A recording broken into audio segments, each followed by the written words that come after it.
Actividad del Golem. Algunos habéis tenido ya ocasión de ver esta tarde la película Verónica. Y aquí tenemos al director, a Paco Plaza. ¿Cómo estáis? Buenas tardes a todos. El director valenciano, que en estos momentos ha emigrado a Madrid por motivos laborales obvios. Y simplemente una pequeñísima introducción. Paco Plaza estudió aquí en la Universidad de Valencia comunicación y después fue a Madrid, a la ECAM, a sacarse una diplomatura de dirección de cine. Después de unos cortos, empecé en el 95 con Tropismos y en el 99 viene pues el corto que ya queda más a conocer, que es Abuelitos, el Sigue Puzzle, y de ahí vamos al 2002 con su primera película, que ya indica claramente, bueno, si no lo habían indicado ya los cortos, ya lo tenemos, la inclinación estilística, filosófica, nos lo comentará, que es por el terror, con una adaptación ni más ni menos que de Ramsey Campbell en Segundo Nombre. Entonces ya, cuando dice, bueno, ya va a hacer terror de verdad del duro, y se une a Jaume Balagueró y hacen Hotel la película, y ahí cuando deciden moderarse un poquito, y su siguiente película, el 2004, Roma Santa, La Caza de la Bestia, una historia basada en un hecho real sobre un hombre lobo aquí en el norte de España, y el gran éxito que les llega a Jaume Balagueró y a Paco Plaza con Rec, que bueno, es un exitazo en todo el mundo. Fue después hicieron un remake americano que a lo mejor luego nos cuenta algo sobre la experiencia, y que se prolongó con Rec 2 junto a Paco Plaza, y ya en solitario Rec 3 Génesis, que prolonga un poquito la mitología de esa concepción especial sobre el zombie, y esa concepción también un poco con la religión y el terror, que también parece ser una constante en su cine. Y después de un par de capítulos en series de televisión, básicamente es en Historias para no dormir, y en un capítulo de Misterio del Tiempo, el capítulo en el que aparecía Houdini, nos encontramos en el 2017 pues, con otro exitazo que es Verónica, que es la película que he tenido ocasión de ver y que además ha tenido bastante proyección, porque cuando se ha pasado a Netflix en Estados Unidos ha tenido una repercusión más que importante. Y ahora, pues bueno, estamos a la espera de su siguiente proyecto, que en estos momentos ha terminado ya el rodaje, ha terminado el rodaje de Quien allí Romanda.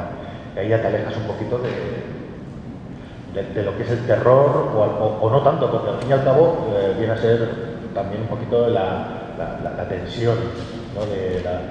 Pero volveré al terror. Volverás.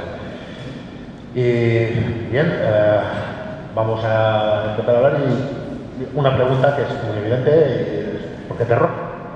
¿Qué es lo que encuentras? ¿Qué es lo que te apasiona del género? Bueno, claro, es una gran pregunta, ¿no? ¿Por qué el terror? Yo creo que el terror es algo que nos estimula, nos hace sentir vivos. Yo creo que hay dos grandes emociones básicas, que son la risa y el miedo, que hacen que en la experiencia de ver cine en una sala, esa experiencia colectiva se convierta en especialmente gratificante, ¿no? Tanto en una comedia... ¿Sí? ¿Más cerca? Vale. Tanto en una comedia, cuando la risa se contagia a los espectadores, como en una película de miedo, cuando el restingo se contagia con tus compañeros de butaca, hay algo como de catarsis colectiva que es muy interesante como espectador y también como cineasta, ¿no? Yo también creo que de alguna manera el género del terror es el que mejor nos sirve para hablar de nuestra realidad o de nuestra manera de ver la vida, ¿no? De una manera más metafórica, menos literal, que ya ocurre en la literatura, evidentemente, y en el cine, que es la disciplina a la que me dedico, pues también, ¿no? Yo creo que no hay nada más bonito que hacer sufrir a la gente, ¿no? Yo creo que es una de las satisfacciones más grandes que puedes tener, es ver a alguien asustarse con algo que tú sabes que es falso, ¿no? Es como la gran manipulación. A mí hay algo como cuando haces películas que me doy cuenta cuando te he ido a hablar y me iba como diciendo, joder, pues sí que he hecho, me ha hecho sentir muy viejo. Hay algo muy estimulante en hacer sentir a la gente a través de la mentira, ¿no? Porque es muy fácil emocionarte o reírte o conmoverte con algo que sabes que es cierto, pero hay algo más bonito aún en cómo hay algo más puro en conseguir la emoción a partir del artificio, ¿no? Entonces, yo creo que hay algo especialmente aún más gratificante en conseguir que la gente se asuste con algo que tú estás provocando, con algo que sabes que no es cierto, ¿no? Que la sangre es falsa, que el fantasma es un señor vestido de verde que luego le borras partes, o sea, algo como muy de eso que decía Orson Welles, ¿no? El tren eléctrico más caro del mundo, ¿no? Hay algo de disfrute en la manipulación de la emoción de las personas que en el caso del terror es especial, ¿no? Y luego hay una cosa, ¿por qué el terror?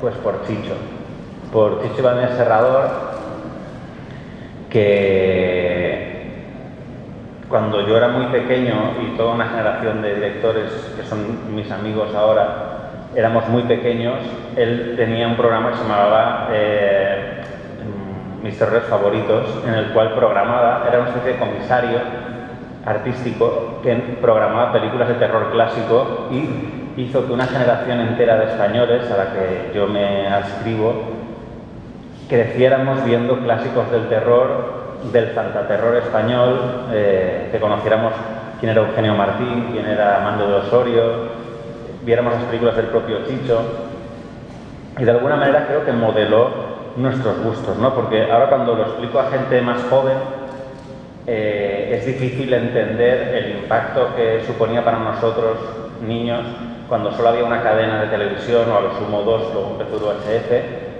La cosa es que si veías la tele por la noche, veías lo que emitían. De alguna manera era en el patio del colegio al día siguiente hablábamos de Kung Fu contra los 7 vampiros de oro porque todos los niños habíamos visto esa película. O hablábamos del Drácula de la Hammer porque si habíamos visto la televisión esa noche era lo único que podías haber visto, ¿no? Y de alguna manera empezamos a percibir el terror como parte del mainstream, como parte de algo muy normal, ¿no? Yo creo que hubo una época en la que se consideró algo más marginal, más como un terreno más de aficionados, pero cuando nosotros éramos pequeños era lo que se veía el martes o el miércoles por la noche, no recuerdo el día, y estaba como considerado como una cosa normal, igual que hubo el ciclo famoso de Ozu y de Mizoguchi, y en japonés tú veías lo que ponía la televisión. Entonces, ser un niño de 10, 11 años y ver Drácula, ver el hombre lobo, ver la momia o ver Pánico en el Transiberiano, pues creo que deforma tu cerebro de una manera muy concreta y hace que seas más permeable a esas experiencias de la fantasía y el terror, ¿no? Y entonces yo creo que a toda una generación nos ha marcado, ¿no? Y por eso ahora cuando la Academia del Cine Español ha decidido dar el Goya de honor a Chicho Ibáñez Serrador este año, pues yo creo que todos lo hemos celebrado como la ocasión de subsanar una ocasión casi perdida. O sea, creo que hemos estado a punto de no homenajear a Chicho como se merece en vida. Y creo que es un motivo de celebración y felicidad que vaya a tener este reconocimiento, que lo vaya a poder disfrutar y que vaya a poder ser consciente de lo importante que ha sido para todos nosotros. Voy a hacerte sentir aún más viejo. Vale, venga. Tu primera película, ahora tienes unas cuantas a las espaldas. Cuando echas la vista atrás y miras esa preparación, ese ponerte a rodar la película, ¿cómo te ves? ¿Era una locura absoluta? ¿Te creías súper preparado y de repente te encontraste un mundo? ¿Cómo fue la experiencia? Bueno, no había móviles. O sea, eso para empezar a hacerse una idea de cómo era.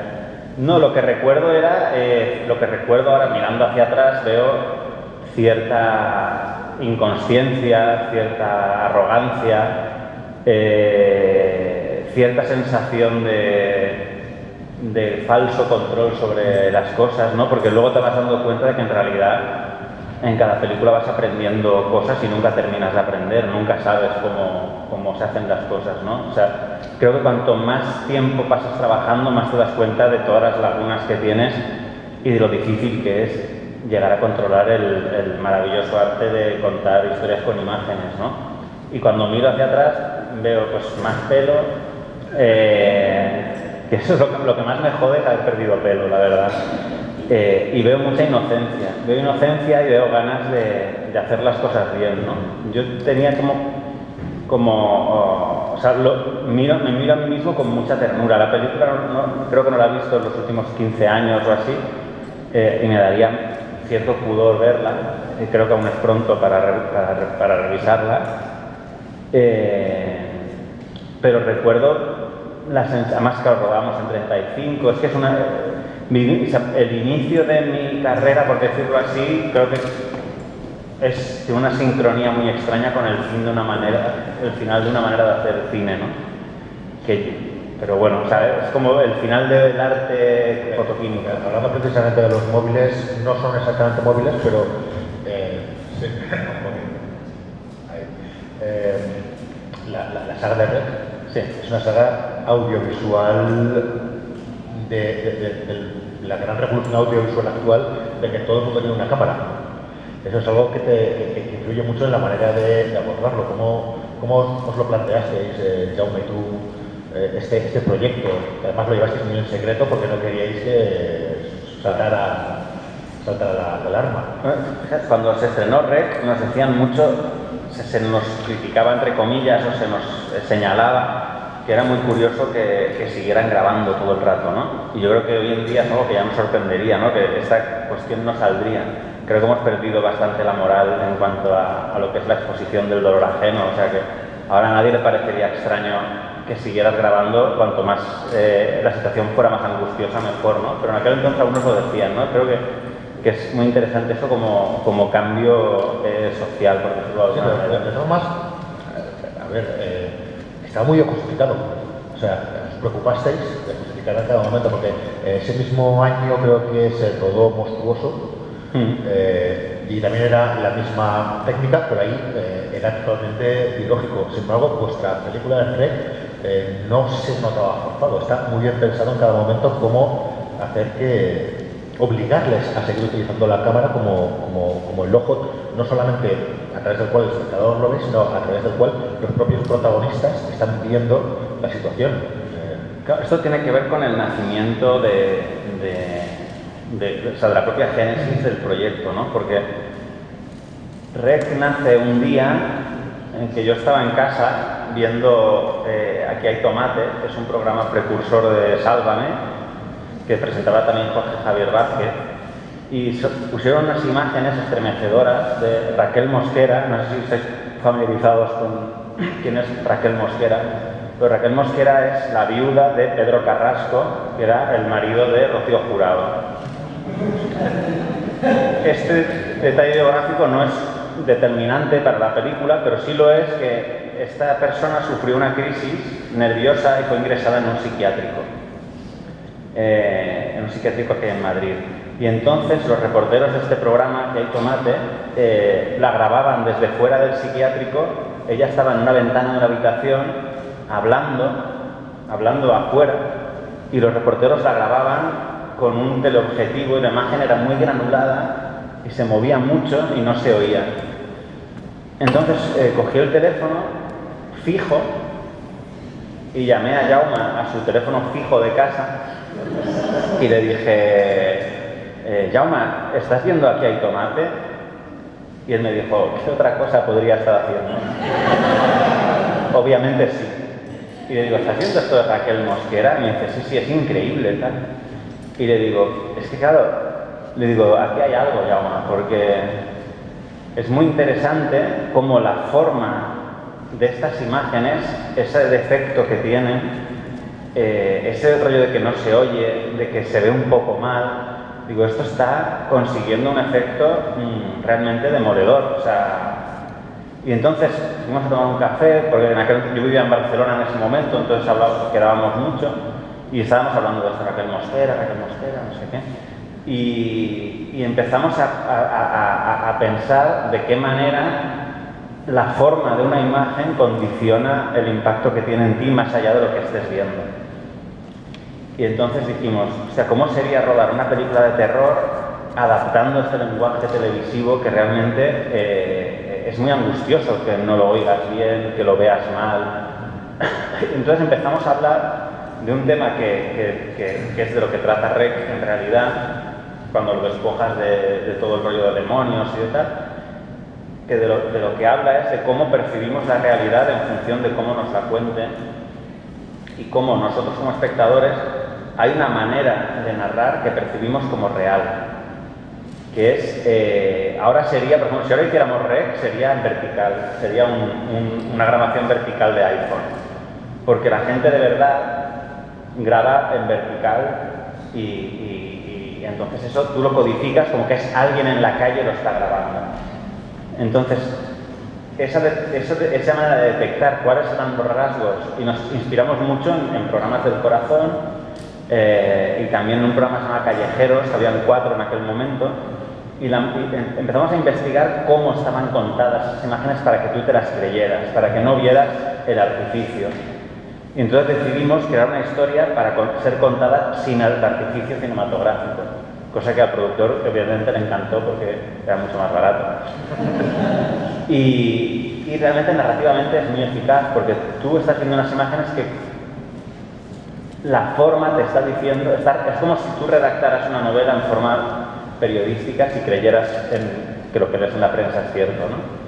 Pues es más o menos eso. O sea, Rec yo creo que es una película muy experimental y nosotros fuimos los primeros sorprendidos de que fuera tan comprendida y tan acogida con ese cariño por los fans. Imitada luego, imitada. Bueno, tampoco inventamos nada, ¿eh? Había estado Holocausto Caníbal, había estado una película belga que se llama Ocurrió cerca de su casa, había precedentes, ¿no? Lo que no había quizá en España. Bueno, y a raíz de eso, pues, tuviste el remake americano en Quarantine. No voy a preguntarte sobre lo que te pareció, pero voy a darle la vuelta y te voy a hacer una pregunta que no sé si te habrás hecho alguna vez, que es, ¿qué remake te gustaría hacer a ti? ¿Qué remake? Claro, o sea, ¿tendrías algún interés en decir, esta película me gustaría volver a hacerla? Porque tú ya has sufrido en tus carnes un remake, entonces ya sabes lo que se siente, lo que es, y desde el otro lado. Hombre, pues no te sabría decir. O sea, creo que hay remakes y remakes, sí, ¿no? O sea, yo por ejemplo, antes de ayer vi Suspiria, la película que ha hecho la nueva versión de Luca Guadagnino, no sé cómo se pronuncia. Y una de las cosas que más me gustó es que no es un remake en realidad, o sea, es como intentar atrapar el aroma de una peli que a ese autor en concreto le ha fascinado de niño y recrearla a su manera, ¿no? Entonces, ese tipo de remake sí me parece súper interesante, ¿no? Y que puede ser una relectura, porque yo hay una cosa que cuando la gente se critica los remakes en general, ¿no? En plan de, es que qué absurdo hacer un remake de una peli que es buena ya.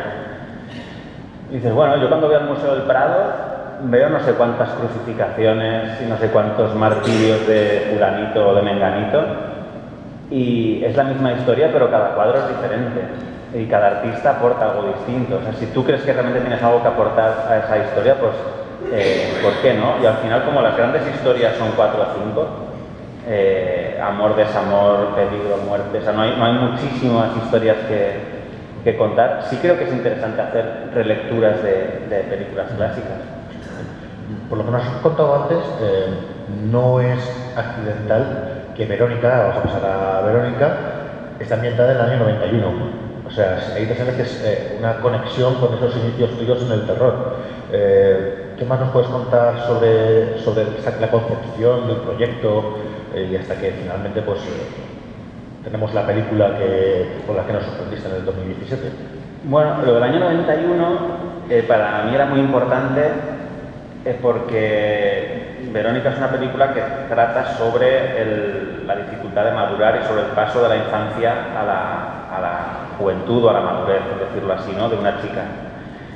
Entonces me interesaba que fuera el 91 porque de alguna forma, mirando retrospectivamente, yo siento que el año 92 fue la pubertad de España. Pienso que a raíz de las Olimpiadas de Barcelona, la Expo, la celebración del 5º centenario, estábamos empezando a pertenecer a la Unión Europea, creo que de alguna manera España estaba sintiéndose moderna, sintiéndose europea, sintiéndose adulta, de alguna manera, ¿no? Creo que salíamos de una etapa más aislada y creo que ahora realmente el 92 marca esa pubertad. Entonces me interesaba mucho que fuera la película en el año 91 porque es justo el límite, tal como está la protagonista, que está en ese límite exacto que marca la diferencia entre ser una niña y ser un adolescente, ¿no? Entonces eso me atraía mucho. Y por otro lado, por usar la música Héroes del Silencio, que anclaba, el año 91 fue el año de Senderos de Traición, cuando ellos explotaron, y también porque yo en el año 91 tenía 19 años, y 19 o 18 años, 73 y 18. Entonces, de alguna manera, era mi propia mayoría de edad. Y como la película, para mí, explica muchas cosas autobiográficas, aunque a mi madre no le gusta que lo diga, porque dicen, yo no os dejaba solos tanto rato, y es verdad que no, pero sí que había algo como de vivir ese universo de niños entre hermanos, ese universo que es privado, que es cerrado a los adultos y que es mágico y que tiene un lenguaje propio. ¿Y aquí en Valencia? En Valencia. Sí, realmente se habló mucho de rodar cerca de donde yo iba al instituto, en la Avenida de la Plata, por las fincas rojas que hay detrás del instituto de la Fuente de San Luis, del Pabellón, porque ese era el paisaje que yo quería, ¿no? O sea, porque en el fondo Vallecas, La Fonteta, Belvitge en Barcelona, Bilbao no lo conozco, pero seguro todas las ciudades tienen un primer extrarradio que aún sigue siendo parte de la ciudad, pero está en el límite, que es o sea, la película trata sobre los límites, ¿no? Y para mí esa vida de Verónica al límite de todas las cosas es lo que me interesaba, ¿no? Hablar de una película que es un paso fronterizo entre muchas. Muy bien. ¿Me has entendido? Sí, lo hemos entendido, ¿no? Perfectamente lo de... Es que vas diciendo que sí, digo, voy bien. No, sí, bien. Me das mucha seguridad. Está bien. Pues ahora necesitarás porque vamos a enfrentarnos a preguntas. Si tienes cualquier comentario que hacer a Paco,